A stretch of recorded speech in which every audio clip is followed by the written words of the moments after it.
भाई कब किया? अब लाइफलेस सभी कर दिया लोग, लाइफलेस लाइफलेस किया है सुनिए तो स्पॉटिफाई पे सॉन्ग लाइफलेस। हाँ हाँ बिल्कुल, बाय मार्क बी। चैनल का डिस्क्रिप्शन में लिंक डाल अगर दिया है। अगर इस वीडियो पे 500 से कम व्यूज आए तो फिर मैं नहीं मानूंगा। And I never let them in again, no, influencing my decisions, yeah. Hello guys and All these welcome back to voices another inside podcast, the my Football Crackheads TFC, your daily dose of footballing and everything. Transfer rumors. I have forgotten the intro because I haven't done video for so long. But we have got our three pundits और champions league के बारे में एक बहुत ही ज्यादा चर्चा करने जा रहे हैं हम। बहुत ही बढ़िया ये 4 मैच हुए हैं और हमारे साथ एक 2 पीएसजी फैंस भी हैं चैंपियंस लीग के वीडियो में, because Barcelona fan champions league के वीडियो में नहीं आ सकते। पार्टी बदल लिया साला। तो मार्क जी हमारे यूनाइटेड सपोर्टर, अभी इनका मैच नहीं हुआ है बट बहुत ही अच्छा खेली भी इनकी भी टीम 2-0 से जीती। और रोनाल्डो और ब्रूनो की जो जोड़ी है वो बिल्कुल ऐसी आराम लखन की जोड़ी है। तो मार्क जी कैसे हैं आप? जी बहुत बढ़िया है और आशा करते हैं आप भी बढ़िया हो। एकदम बढ़िया खेली आपकी टीम मैनचेस्टर सिटी, और एक्सपेक्टेड ही था क्योंकि उनको हर बार आसान ड्रॉ मिलता ही है।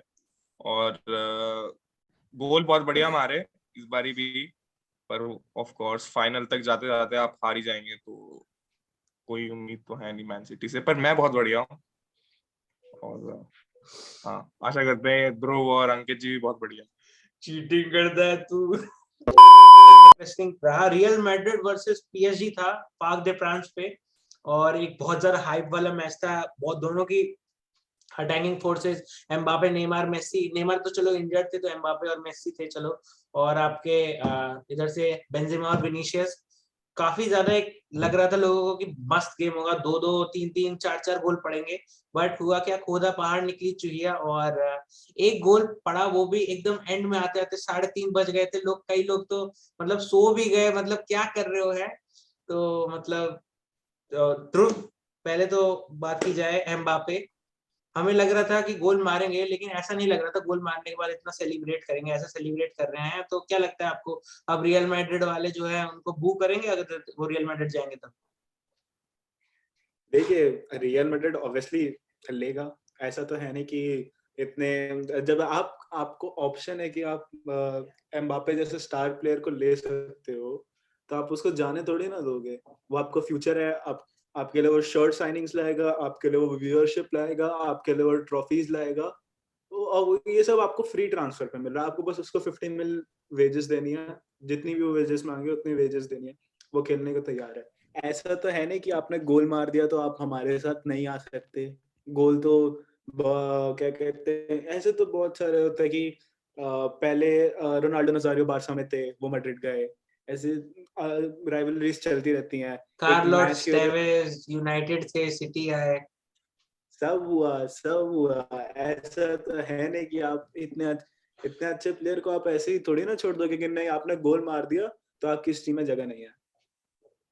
जी बिल्कुल, जी नेमार बिल्कुल। टू पीएसजी भी ऐसा ही था। जब वो नेमार और बार्सिलोना ने एकदम डिस्ट्रॉय कर दिया था कैंप न्यू पे, उसके बाद वो पीएसजी चले गए थे। तो मतलब कि फैंस तो अब सपोर्ट करेंगे ही। कितने सारे लोग आए थे उनको प्रेजेंटेशन को देखने जब वो पीएसजी आए थे। तो जी ऐसा तो मैं नहीं कहूंगा कि ऐसा कुछ होगा। बिल्कुल बिल्कुल सही बात कह रहे हैं आप। और एक चीज हमने देखी है कि रियल मैड्रिड इस सीजन ला लीगा काफी अच्छा खेला है, और मतलब डिजर्वेडली टॉप पे बढ़िया लीड बना के रखा है, और टैक्टिकली कोई उनको क्वेश्चंस नहीं कर सकता है।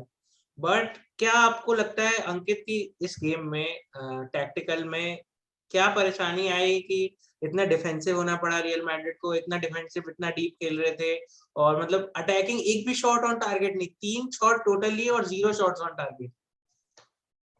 बेसिकली उनको मेरे ख्याल से जो अटैकिंग ट्रियो, मेरे ख्याल से जो मतलब नेमार नहीं थे तब भी डी मारिया थे अटैकिंग राइट विंग पे जो कर रहे थे उनके हिसाब से। तो मैं ख्याल से बोलूंगा कि उनको अटैकिंग सबसे ज्यादा डर था उनकी, क्योंकि अगर कुछ भी होता बॉल, अगर अगर वो अटैकिंग आगे खेल रहे थे, ज्यादा डिफेंस भी थोड़ा आगे रहता, तो एम्बाप्पे को बॉल दी तो उतना पेस प्लेयर कोई भी है नहीं जो उसके पेस को मैच कर सकता है फिलहाल वहाँ पे, कि डिफेंस में वहां तक चला जाएगा। एक थ्रू बॉल दी और वो आगे आके गोल मार सकते हैं, उनके पास ये उनको ये लग रहा था। इसलिए पूरा मैच उन्होंने डिफेंसिव खेला। पीएसजी ने 21 शॉट्स लिए जिसमें कि 8 ऑन टारगेट थे और मैड्रिड ने 3 दिए और 0 ऑन टारगेट थे। बिल्कुल से एक तरीके से मतलब ये है कि पूरा डिफेंसिव खेलना चाह रही थी वो, एक तरीके से चाहती थी कि या तो कोई भी गोल या तो कोई तुक्के से आ जाए, ऐसा आ पाए उनका तभी हो पाएगा। ये कहीं से भी लगा नहीं था उनको अटैकिंग करने का मन है या करना चाहते हैं बिल्कुल से। बेंजेमा पूरा गायब थे आगे, कहीं लग नहीं आता कि उन्होंने खेला या नहीं खेला है। तो इसलिए साथ में जिस तरीके से पीएसजी ने खेला डोमिनेट करते हुए आगे अटैक पे, बहुत चांसेस बने, बहुत चांसेस लिए। मेसी की एक मिस पेनल्टी भी थी उसमें से, एंड कोर्टवा का एक अच्छा सेव भी था वो। तो अच्छा ही खेला था मेरे ख्याल से पीएसजी ने। 90th एंड मिनट में जो गोल था एम्बापे का, नेमार का असिस्ट। जी बिल्कुल। और मार्क आपसे प्रश्न है कि नेमार इंजर्ड चल रहे थे इतने महीनों से, बट वो आए हाफ टाइम के बाद आए, अपना समय लिया उन्होंने, बट जो लिंकअप दिख रहा था एम्बापे के साथ वो काफी ज्यादा स्मूथ लग रहा था और ऐसा लग रहा था कि मतलब एकदम मक्खन, इतने बरसों की उनकी दोस्ती है और मतलब ऐसे जो है ट्रस्ट एकदम जैसे कुरोको और कगामी का था वैसा वाला पार्टनरशिप दिख रहा था। तो आप बताइए मार्क कि इस पार्टनरशिप का क्या राज है? जी बिल्कुल। और सिद्धांशु जी अभी अभी शायद एनीमे देखना शुरू किया है, तो ये एकदम से एक्साइटेड हो रहे हैं, एकदम से नए नए यूज कर रहे हैं। इनको पता नहीं है वो एक बास्केटबॉल के बारे में पार्टनरशिप की बात कर रहे थे, एक एनीमे है। तो जी मैं नेमार के बारे में कहना चाहूंगा कि a lot of people have doubted him over the years and said a lot about him, but उनका पोजीशन दिखाता है कि वो हर बारी आते हैं और मतलब कि टॉप लेवल पे कितने सालों से हैं। आप 10 साल पे टॉप लेवल पे with the with the big guys आप ऐसे खेल नहीं सकते without you know being working hard and being focused at what you have to do. So मेरे को लगता है कि ऑल द इंजरीज उनके करियर में भी आए हैं। मैं बिल्कुल ये नहीं कहूंगा कि नेमार एज अ फुटबॉलर खराब है। और यही दिख रहा था उनका अम्बापे के साथ लिंकअप के बाद। और अम्बापे के साथ काफी सारे उनके लिंकअप्स पहले भी रहे हैं एट पीएसजी बिग गेम्स में। और ये भी एक बिग गेम था काफी ज्यादा। Real Madrid sat back and question करना चाहिए कि बेंजेमा को खिलाना सही था कि नहीं, क्योंकि वो फुल फिटनेस पे नहीं थे,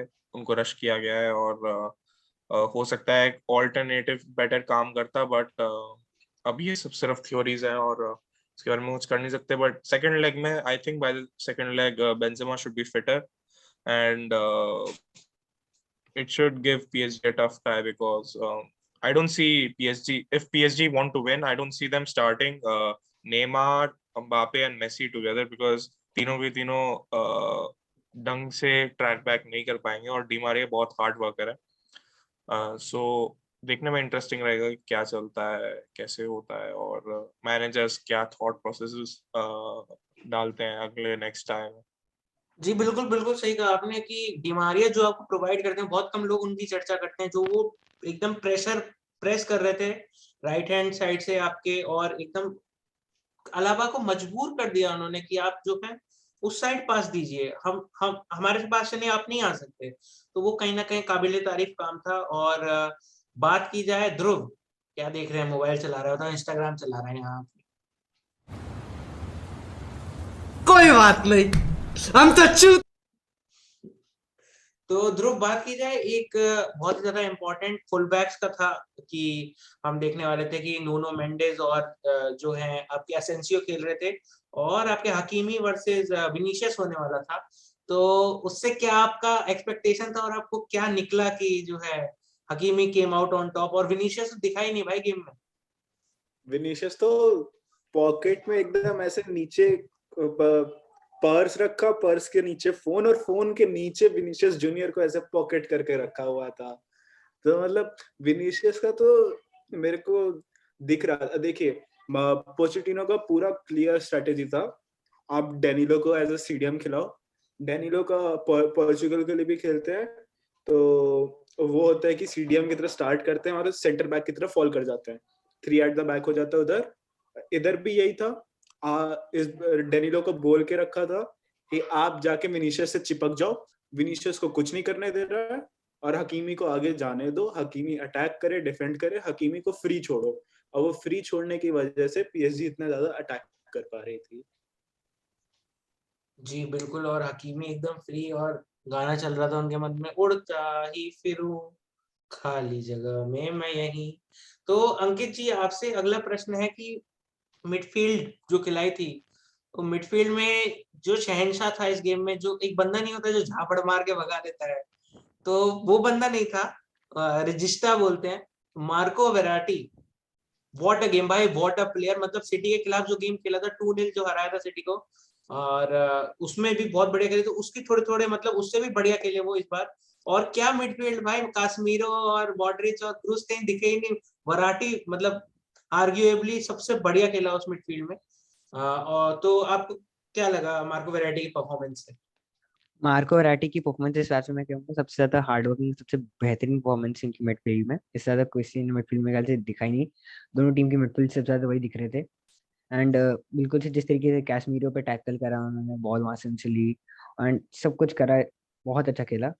एंड मतलब मैं तो बताऊंगा मैड्रिड का जो है अटैकिंग और मिडफील्ड पूरी तरीके से दोनों गायब था, कुछ भी नहीं था, दिखाई नहीं दोनों। डिफेंस में जो था थोड़ा वही हो रहा था, जिसमें उनके गोलकीपर कोटवा ही सबसे ज्यादा काम कर रहे थे मेरे ख्याल से, सेव्स कर रहे थे, बार बार बचा रहे थे उन लोग को। ना तो अगर वो नहीं होते यहाँ पे कोई और होता तो मेरे ख्याल से तो ये 1-0 की लीड गोल से ज्यादा तो बहुत ज्यादा गोल से जीतते पीएसजी। एंड दोनों टीम से इक्वल फाउल्स का मतलब फाउल्स तो बहुत ज्यादा करे पूरे मैच में। दो टीम को 4 येलो कार्ड्स मिले हैं, 8 कार्ड्स के फाउल करे हैं। तो मैच तो बहुत ही अच्छा था, जिस तरीके से बाद में सब्स्टिट्यूशन करना पड़ा मतलब रियल मैड्रिड को, 6 प्लेयर्स को 5 प्लेयर्स को अंदर लेके आए थे वापस वो, पूरा अटैकिंग चेंज कर दिया था। बेंजेमा चला गया, जूनियर्स वापस, एसेंसियो सब बेंच पे बैठ गए थे, मॉड्रिच को अंदर, कार्वाल को अंदर, सबको अंदर करना पड़ा मेरे ख्याल से। एक तरीके से सेकंड लेग में ट्राई करेंगे बेहतर करने का रियल मैड्रिड, जिसमें कि वो जब हाँ जो बाहर बने का बेंजेमा की परफेक्ट रिकवरी जो है उसकी जरूरत है उनको, वो अगर हो जाए तो मेरे ख्याल से एक अच्छा पट्टा फाइट दे सकते हैं सेकंड लेग में उनको। मार्क जी, बहुत ही ज्यादा आपसे एक छोटा प्रश्न करूंगा, बट काफी ज्यादा एक महत्वपूर्ण प्रश्न है कि आपके असेंसियो को क्या खिलाना चाहिए था, क्या नहीं खिलाना चाहिए था? और आपके एक और प्रश्न मैं आपसे पूछना चाह रहा हूँ कि कासमीरो और कौन है वो दूसरा बंदा, मेंडी। मेंडी, दूस कासमीरो और मेंडी आर आउट, OUT, अगले लेग में नहीं खेलेंगे, येलो कार्ड ले लिए हैं, तो कैसे कोप अप करेगी रियल मैड्रिड? जी पहले तो मैं रियाल के अटैकिंग पैटर्न के बारे में बोलना चाहूंगा, क्योंकि अर्ली ऑन हमने गेम में बहुत बारी देखा कि कैसेमीरो और defenders were trying to launch a long ball to Vinicius, और वो हकीमी के अगेंस्ट मतलब भाग रहे थे। इट वाज अ मतलब कि ऑब्वियस था कि हकीमी जीते हैं, हकीमी हमें पता है कि कितना तेज भागते हैं। और मेरे हिसाब से कि मेरे को ये देखना चाहिए, रियाल को थोड़ा ये इम्प्लीमेंट करना था, स्विचिंग बिटवीन द विंगर्स, क्योंकि काफी बारी हम ये देखते हैं जब टीम्स को इम्प्लीमेंट करना होता है उनके स्टार प्लेयर्स, तो कभी कभी स्विच करते रहते हैं गेम्स के बीच में, ताकि एक एक फ्लिप साइड हो, क्योंकि फुल बैक्स कभी भी स्विच नहीं करते हैं, ये हमने देखा है, कभी फुटबॉल में स्विच नहीं करते हैं, और अटैकर्स काफी बार स्विच करते हैं। तो हमें ये देखना चाहिए था कि विनिशियस दूसरे फुल बैक को अर्ली ऑन कैपिटलाइज करे चांसेस को, और मतलब स्विच करे असेंसियो के साथ। और मेरे को लगता है कि असेंसियो को खिलाना बुरा डिसीजन नहीं था, लेकिन रियल वर टू प्रिडिक्टेबल, वो सेट बैक करके लॉन्ग बॉल मार के वही सब सेम कहानी।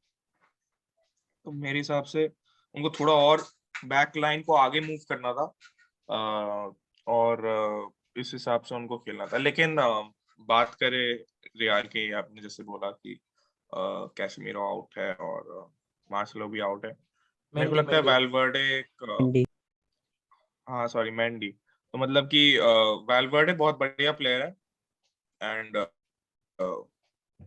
मेरे को लगता है बहुत बढ़िया तरीके से स्टेप इन कर सकते हैं आप, या तो वैल्वर्डे को as a box to box खिला के आप मॉडरिच को भी सीडीएम पे डाल सकते हैं, फिर वाइस वर्सा भी। और real isn't out of options, Marcelo भी हैं अभी ऑब्वियसली, काफी ओल्ड है और he has lost his touch, but हमने देखा था अभी एक कप गेम में भी क्या बढ़िया खेले थे, और नटमैग वगैरह कर रहे थे, और बढ़िया पासिंग वगैरह चल रही थी उनकी।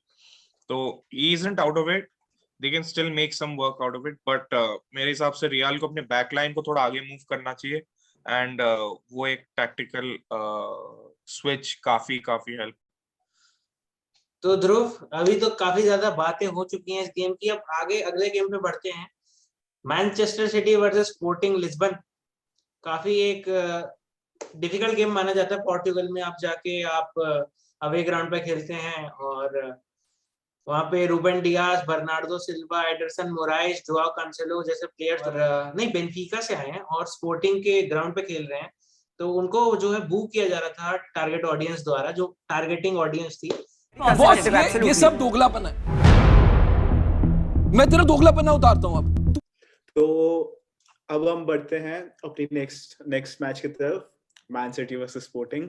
और हमारे man city supporter mister Sitanshu Aditya हमें पूरा मैच का एक्सप्लेनेशन और व्यू बताएंगे कि कैसे फर्स्ट हाफ में क्या किया मैन सिटी ने, और सेकंड हाफ में क्या डिफरेंट था फर्स्ट हाफ से कि सिर्फ 5 ही गोल पड़ पाए और 10 गोल नहीं पड़े। तो गाइस, सबसे पहले तो नमस्कार सभी लोगों को, नमस्कार, सत श्री अकाल, मेरा नाम है नियॉन मैन। तो बात की जाए सिटी, मुझे लग रहा था कहीं थोड़ा सा डर रहता है, but I predicted a score line of 4-0 जो ये फंस गया सीएम, इसे पार्टी की मीटिंग समझ के फंस पहले गेम से, तो क्योंकि काफी ज्यादा हमने देखा है सिटी को बहुत ही अच्छा खेलते हुए, बट हमने एक मेजर देखा था मैंने कि जॉन स्टोन्स जो है वो राइट बैक खेल रहे थे, जो कि काफी ज्यादा बैकफायर भी कर सकता था, बट ब्रेंटफोर्ड के खिलाफ उन्होंने खेला था। और काइल वॉकर जो है वो 3 मैच के बैन से गुजर रहे हैं अभी, क्योंकि आरबी लाइप्जिग के खिलाफ उनको रेड कार्ड मिल गया था। तो उससे क्या हुआ कि अब आगे के 3 मैच भी सिटी नहीं खेल पाएंगे वो, मतलब चैंपियंस लीग में। तो जॉन स्टोन्स को हमने राइट बैक खिलाया, तो एक बहुत ही अच्छा टैक्टिकली मैं आपको बताऊं कि राइट बैक हो गया जॉन स्टोन्स, तो 3 सेंटर बैक्स हो गए, John Stones, Laporte and Dias, तो बैक 3 कर दिए और कांसेलो पुश टू मिडफील्ड, और मिडफील्ड में न्यूमेरिकल सुपीरियोरिटी लिया है, वो 4 हो गए 3 की जगह, तो काफी ज्यादा एक स्टेबल दिख रहा था हमें। और देखा गया कि बर्नार्डो सिल्वा क्या ही प्लेयर है गाइस, क्या ही प्लेयर है, और मतलब क्या ही गोल मारा। एक तो वो वाला एकदम चॉप करके ऐसे एकदम टेबल टेनिस से जैसे वो नहीं मारता है, वैसे उन्होंने पैर से मार दिया हाफ वॉली पे। तो मतलब काफी एक अच्छा एक्सपीरियंस रहा सिटी फैन के लिए। और सेकंड हाफ में जैसा कि आपने बताया 10-0 क्यों नहीं हुआ, तो ऑब्वियसली ये आप हाई इंटेंसिटी हाई लेवल पे खेलते हैं, तो वो आप 90 मिनट्स तक नहीं कर सकते। कोई भी टीम है तो वो 90 मिनट्स तक सेम नहीं खेल सकता है हाई इंटेंसिटी पे। तो इसी वजह से मैनचेस्टर सिटी ने थोड़ा आराम से बोला कि, और स्पोर्टिंग भी काफी अच्छा खेली, काफी अच्छी टीम है वो भी, जैसे कि पेप गार्डियोला ने बताया अभी भी सेकंड लेग में बहुत ज्यादा दिक्कत हो सकती है, कमबैक आ सकती है, तो मतलब टचवुड ना है। तो यही मतलब कि basically Manchester city one because of Bernardo Silva and the team play. भाई और कुछ रह गया?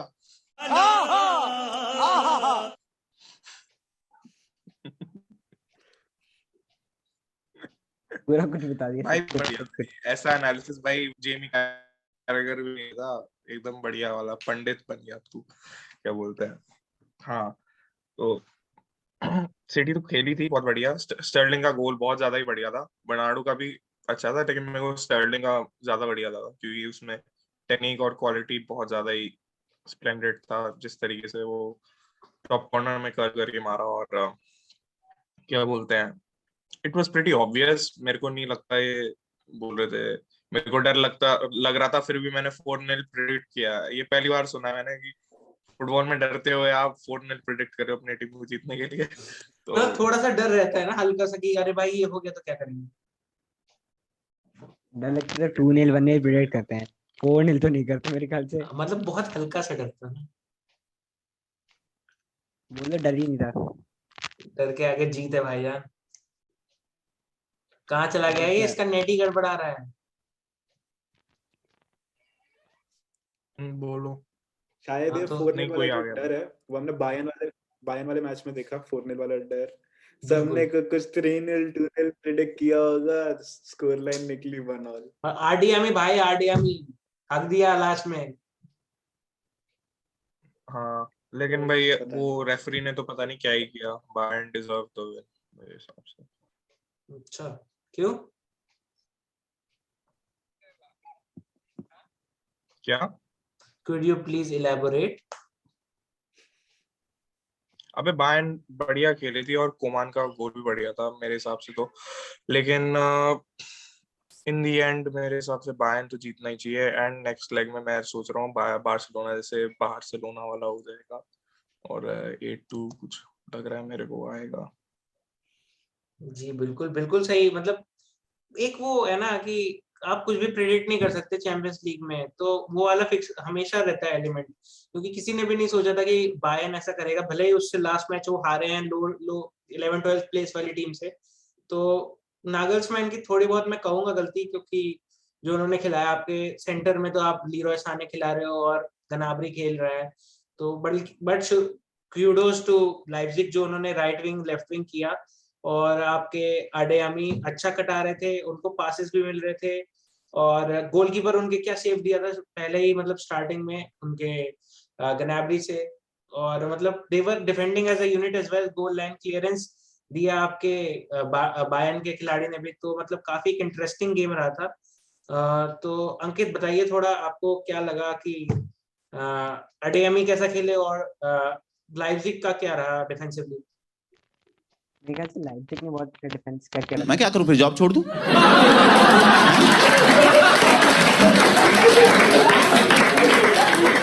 ये फालतू बातें क्यों बता रहे हो मुझे? था कि जैसे जानते हैं बायर्न का अटैक बहुत ज्यादा अच्छा है। एक मिनट, बार्सिलोना लाइप्जिग क्या साल्जबर्ग है? अच्छा हाँ साल्जबर्ग, आरबी हाँ साल्जबर्ग, साल्जबर्ग आरबी हाँ, साल्जबर्ग का मैंने भी अरे वो लाइप्जिग बोल दिया होगा तो हाँ सॉरी। लाइप्जिग बोल देता, हाँ वही।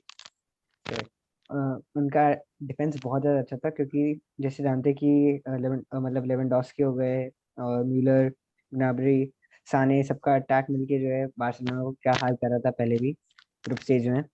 एंड इतना अच्छा डिफेंस था कि 90th मिनट में बायर्न जैसी टीम को गोल मार के मैच ड्रॉ करना पड़ रहा है। तो मेरे ख्याल से नेक्स्ट लेग जो मैच होगा वो अच्छा ही होगा, जिसमें मजा आएगा देखने में, क्योंकि दोनों टीम्स विन जीतने के लिए लड़ेंगी। एंड तभी सब पता चलेगा कौन बेहतर आएगा, क्योंकि जैसे आपने अटैक करा 21st मिनट का गोल जो मारा, उसके बाद तो पूरी तरीके से मैच उनके हाथ में था 90th मिनट तक, जब तक वो एक छोटी सी गलती की वजह से वो गोल पड़ गया, क्योंकि पासेस हो गई या पोजीशंस हो गए, सब कुछ जो है मेरे ख्याल से बायर्न के पास था। उसके बाद भी सिर्फ और सिर्फ इतने कम शॉट्स लिए उसके अंदर उनका, तब भी वो लीड में थे स्टार्टिंग से। जी हाँ, और एक अडामू जो काफी अच्छे खिलाड़ी हैं, उन्होंने सिटर मिस किया मुझे लगता है, जो गोल लाइन क्लियरेंस आया था आपके एकदम लास्ट लास्ट में, क्या नाम है, पवार्ड के द्वारा, तो मुझे लगता है कि अगर कोई बढ़िया खिलाड़ी होता तो वो फिनिश कर देता, बिकॉज ऐसे चांसेस में आप बायर्न के खिलाफ कभी भी मतलब इजी नहीं ले सकते हैं, और आपको you have to give it everything. तो ये रहा इस गेम का। बाकी नेक्स्ट गेम पे चलते हैं, लिवरपूल वर्सेस इंटर। और इंटर मैं कहूंगा पूरा डोमिनेट किया, पूरा मतलब लुइस डियाज जब तक नहीं आया तब तक पूरा डोमिनेट था, और लुइस डियाज के आने के बाद भी डोमिनेट था, बट वही कॉर्नर से गोल मार दिया। तो बात की जाए, ध्रुव जी बताएं, वेयर मेरे डिड साथ इंटर इतना लैग? गंदा मेरे साथ इतना गंदा हुआ। आज सुबह मेरा पेपर था, ठीक है, लेकिन मैं फिर भी कल रात मैच देखने के लिए जगा हुआ था। वेल डन, तालियां होनी चाहिए यार हमारे लिए। 60th मिनट तक देखा। क्या कहते हैं, जॉर्डन हेंडरसन, लुइस डियाज सब आ गए। सोचा इंटर तो इतना अच्छा खेल रही है, स्कोर लाइन 0-0 रहेगी, बंद करके सो जाते हैं। सुबह उठा, देखा स्कोर लाइन 2-0। मैं अब ये सोच रहा हूँ कि इंटर लैग किधर की, मतलब आप मतलब जज्बात बदल दिए। मतलब इतना अच्छा था। आप माने से कुछ नहीं हो रहा, माने को आपने घेर के रख दिया, डियोगो जोटा को घेर के रख दिया, साला पता नहीं अनलिमिटेड टच लेके जाते जाते जाते और फिर पता नहीं कहाँ बॉल खुआ देते। किसी से फर्स्ट हाफ में कुछ हुआ नहीं। क्या कहते हैं, और बात करना चाहूंगा मैं कोलोंगोलू की। वो आई थिंक इंटर के एक्स फैक्टर थे। उन्होंने फील्ड में सबसे ज्यादा मेहनत की, वो आपको जाके अटैक कर रहे हैं और अटैक करके अपने बॉक्स तक आके डिफेंड कर रहे हैं। मतलब ऐसे ऐसे तो ये थे। और मैंने आर्तुरो विडाल को देखा, जब भी कोई भी बंदे के पास बॉल हो टैकल करने जाते, जमीन पर लेटना उनका पक्का है। हर दूसरे सेकंड में जमीन पे ऐसे लेटे हुए कुछ ना कुछ करते हुए दिखे थे। अरे वो बंदा होता है ना जो फीफा अभी सीखा है, उसको डिफेंडिंग का बटन नहीं आता, वो स्लाइड टैकल ही पड़वाता है हर जगह। हाँ, तो वही चीज चल रही थी। अब बात करना चाहूंगा पेरिसिच की। पेरिसिच ने आर्नोल्ड को पूरा अपने शैडो के अंडर रखा। पेरिसिच ने जो आर्नोल्ड को वो कर रखा था कि आर्नोल्ड से कुछ हो ही नहीं रहा। आर्नोल्ड की डिफेंस पूरी बकवास कर रखी थी। आर्नोल्ड जितना आगे कंट्रीब्यूट कर रहे थे बस उतना ही था उनका गेम में, पीछे उनका कोई कंट्रीब्यूशन नहीं था। पेरिसिच उनको डोमिनेट करके सेंटर में बॉल डाल रहे। बात ये थी कि इंटर का स्ट्राइकर ज़ेको वर्जिल वैन डाइक के सामने काम नहीं है। यहाँ पे अगर शायद लुकाकू होते तो अभी ये 2-0 फ्लिप्ड होता, इंटर 2-0 से जीत रही होती, इतना तो मैं श्योर हूँ। जी बिल्कुल सही आपने कहा कि जेको कहीं ना कहीं वो लुकाकू जैसा बर्स्ट नहीं कर पाते हैं जो वो करते हैं विद द बॉल। और जेको की एज भी हो गई है 34-35 साल के। तो मैं एक बात करना चाहूंगा स्पेशल प्लेयर की जो कि काफी बढ़िया खेले इस गेम में, वो थे Dumfries. Crosses in the box आ रहे हैं, बेहतरीन बेहतरीन क्रॉसेस आ रहे हैं। तो मार्क आप बताइए कि आपको कैसा लगा ये इंटर का परफॉर्मेंस। और लाउतारो मार्टिनेज भी बढ़िया खेले, पेरिसिच तो क्रॉसेस कर ही रहे थे, चालानोग्लू का पोल पे भी लगा। तो कहाँ पे आपको लगता है कि इंटर लैग? मुझे लगता है क्लिनिकल जो पार्ट होता है गेम का, जो आपको एकदम क्लिनिकल रहना होता है, जो मतलब सिटी हमेशा से करते आ रही है। और पहले जो सिटी नहीं थी, मतलब हक देते थे चांसेस, इजी चांसेस हक देते थे। और अभी यूनाइटेड के साथ भी थोड़ा चल रहा था बीच में। तो आपको क्या लगता है उस बारे में? जी बिल्कुल, आपने एकदम सही बात करी। और मैं इंटर के बारे में पहले बात करना चाहूंगा क्योंकि at the starting of the season सब लोग सारे के सारे इंटर फैंस बोल रहे थे कि इन ओनर्स को चले आना चाहिए क्योंकि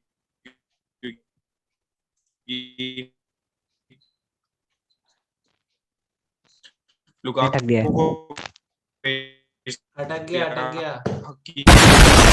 अबाउट इंटर, उनके फैंस ने मतलब सीजन के स्टार्टिंग में काफी बोला था कि इन ओनर्स को चले आना चाहिए, but the way that Inter has reinvested the money earned from Lukaku and Hakimi into buying players, bringing players into the squad, and मतलब कि डम्फ्रीज मतलब बहुत ही बढ़िया खेले थे।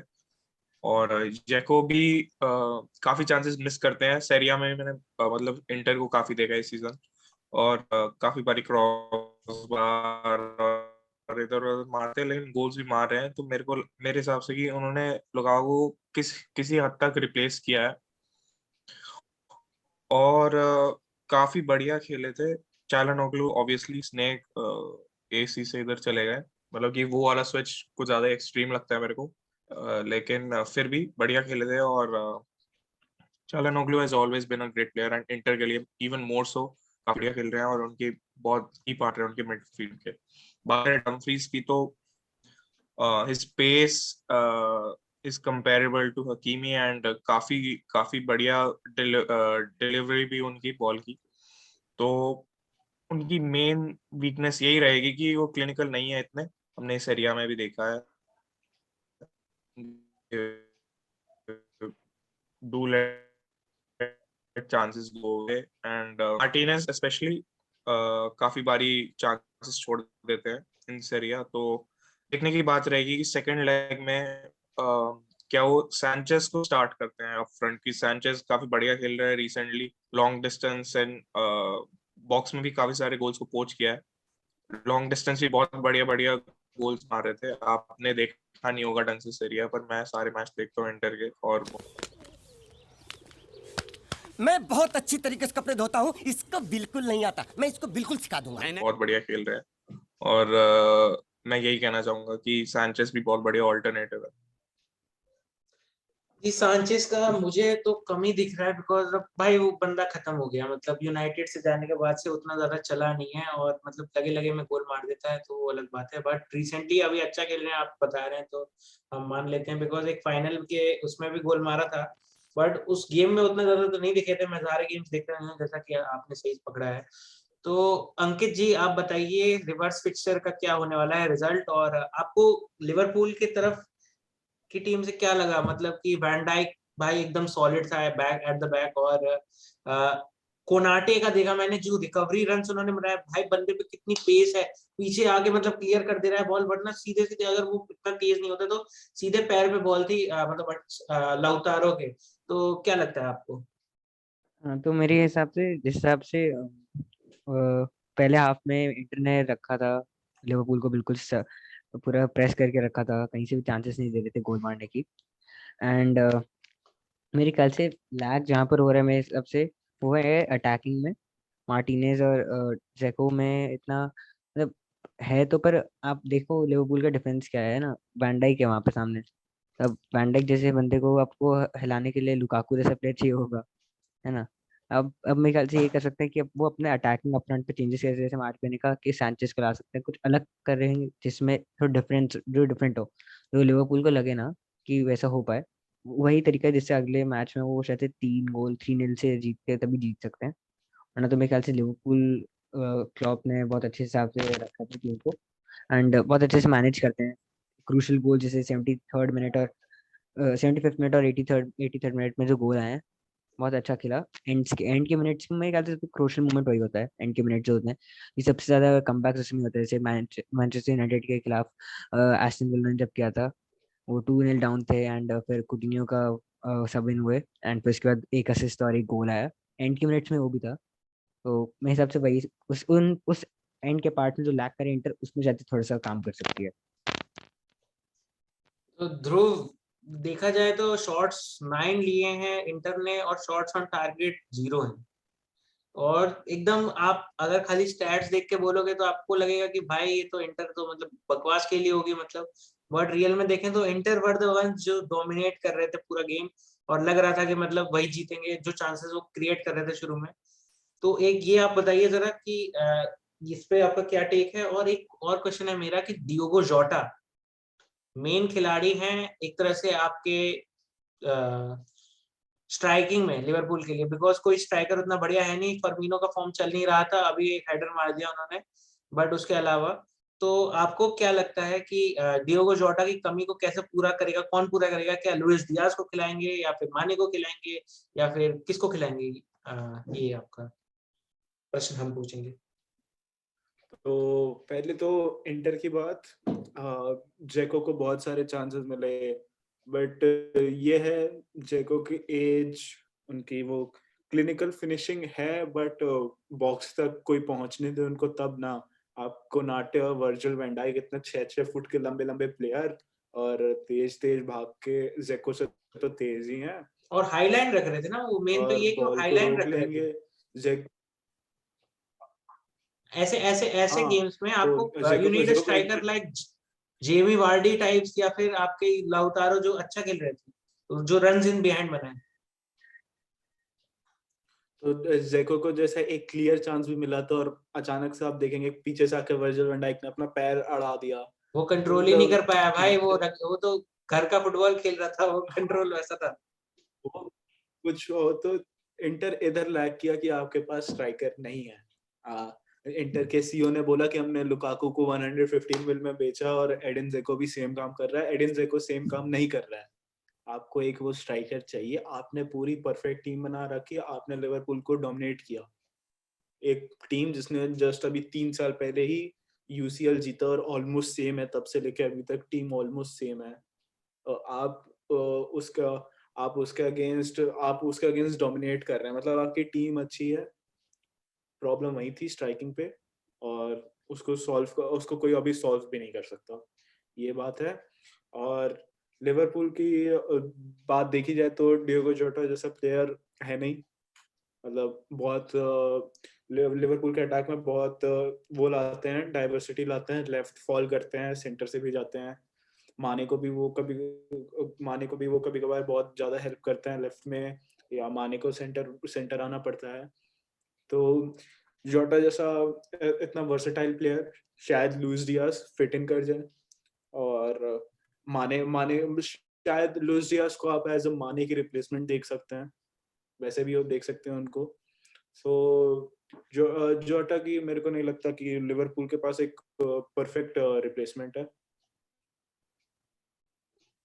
जी, मतलब जोटा की जगह फर्मिनो खिलाएंगे, बट वो क्लिनिकलनेस उतना नहीं है, तो मुझे लगता है कि एक की मिस करेगी लिवरपूल। देखना है कितना सीरियस इंजरी होता है कि नहीं। मार्क, आपसे मेरा प्रश्न है कि लिवरपूल इतना बढ़िया खेल रहा है, मतलब टीम बढ़िया है, मतलब धीरे धीरे फॉर्म में भी है टीम अभी चल रही, तो क्या वो मैन सिटी को हरा पाएंगे टाइटल रेस के लिए? मतलब उनको हरा पाएंगे और इस बार प्रीमियर लीग जीत पाएंगे क्या? क्योंकि 6 पॉइंट्स का गैप है बस। जी, मेरे को लगता है कि अगर अब मैन सिटी को हराना होगा किसी को, तो मैन सिटी को लिवरपूल का काम करना होगा, जो लिवरपूल ने कुछ साल पहले किया था विद स्लिपी जी एंड मतलब कि they literally bottled that title. तो अगर ऐसा कुछ होना है तो literally Man City will have to lose and मतलब अपने पैरों पे ही कुल्हाड़ी मारना पड़ेगा, but I don't see that happening. I would back Man City because they have the experience, squad, मतलब core squad वही रहा है पेप गुआर्डियोला के अंडर, एंड पूरा डेवलपमेंट है, एक्सपीरियंस है, सब कुछ है। चैंपियंस लीग के लिए I wouldn't back them because they Emotional damage. they lack that, yeah, they lack that cutting edge for the Champions League. But if you look at the teams that usually win the Champions League, हमेशा fast, powerful teams रहे हैं recently, and the ones who capitalize on the counter attack really well. City बहुत बढ़िया खेल सकती है, but मुश्किल है Champions League, but Premier League obviously I would go with City. Video को लाइक कर दीजिए, चैनल को सब्सक्राइब कर दीजिए। मिलते हैं हम आपको ऐसी मस्त तगड़े फुटबॉल कंटेंट के साथ हिंदी में। तब तक के लिए बाय बाय, टेक केयर, जय हिंद, वंदे मातरम। जय हिंद, वंदे मातरम। जय Hind, Vande Mataram. One day I'll wake up, yeah.